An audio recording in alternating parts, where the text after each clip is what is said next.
surah Al-Ikhlas ni, dia tak ada pun perkataan Al-Ikhlas dalam surah Al-Ikhlas ini. Mengapa? Apa makna ikhlas?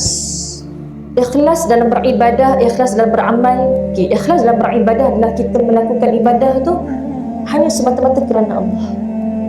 Kita menyembah hanya Allah. Ikhlas. Buat ibadah kerana Allah. Memang itulah asas kepada penerimaan ibadah ni, perlu diikuti dengan ikhlas.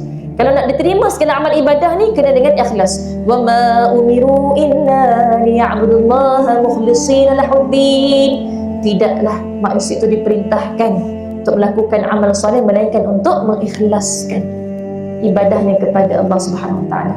Ikhlas. Ya, ikhlas tu buat kerana Allah. Sebab itu ulama ajarkan setiap kali nak melakukan ibadah ni, antara rukunnya adalah niat. Nak puasa kena niat, nak solat kena niat, betul tak? Nak buat haji, nak buat umrah pun kena niat.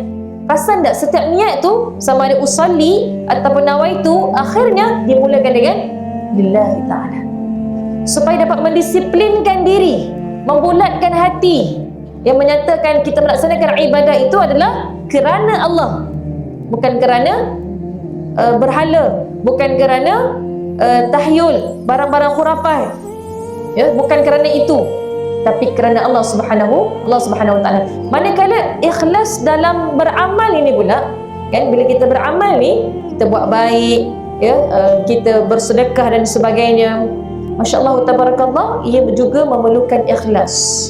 Lawan kepada ikhlas, berlawanan kepada ikhlas adalah riya. Ketahuilah, berlawanan kepada ikhlas adalah riya. Apa itu riya? Dalam sebuah hadis Nabi SAW, Nabi kata apa? Sesungguhnya yang paling aku takutkan atas kamu sekalian adalah syirik kecil. Para sahabat bertanya, apakah syirik kecil itu wahai Rasulullah? Rasulullah kata apa? Itulah riya. Riya ni menunjukkan amalan kepada orang lain. Ya, pada hari kiamat nanti, ketika mana manusia diberi balasan atas amalan-amalan mereka, lalu Allah berfirman, pergilah kalian kepada orang-orang yang kalian lakukan amal-amal tersebut kerana mereka ketika mana hidup di dunia, lalu lihatlah apakah kalian mendapatkan balasan daripada mereka. Oh, kamu buat kerana manusia kan? Kamu buat kerana orang kan? Nanti bila hari akhirat kelak, kamu pergilah kepada mereka, lalu lihatlah mereka dapat tak menolong kamu. Sebab itu ikhlas ni buat kerana Allah. Berlawanan kepada ikhlas ni adalah riya. Melakukan sesuatu nak menunjuk-nunjuk, melakukan sesuatu nak keiktirafan, melakukan sesuatu nakkan balasan makhluk. Ya, memanglah kita dapat di dunia, dapatlah benda yang kita nak tu. Kalau dapatlah, kan? Kalau betul-betul orang iktiraf lah, kalau orang betul-betul orang puji lah. Ya, tapi di sisi Allah tidak ada nilai di sisi Allah Subhanahu Wa Taala.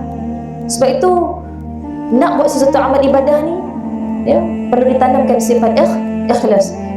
Itulah apa yang boleh kita fahami di sini adalah kenapa dalam surah Al-Ikhlas tidak ada pun perkataan ikhlas, sebab kerana ikhlas ni memang kerana Allah, bukan kerana apa-apa selain daripada Allah, betul tak? Ya, dalam erti kata kita memahami surah Al-Ikhlas ni menolak segala bentuk syirik dan juga riya. Ikhlas tak terlihat, tak ternampak. Kata pepatah Arab menyatakan ikhlas itu ibarat semut hitam yang berjalan di atas batu hitam pada waktu malam, tak nampak, tak terlihat. Jadi subhanallah,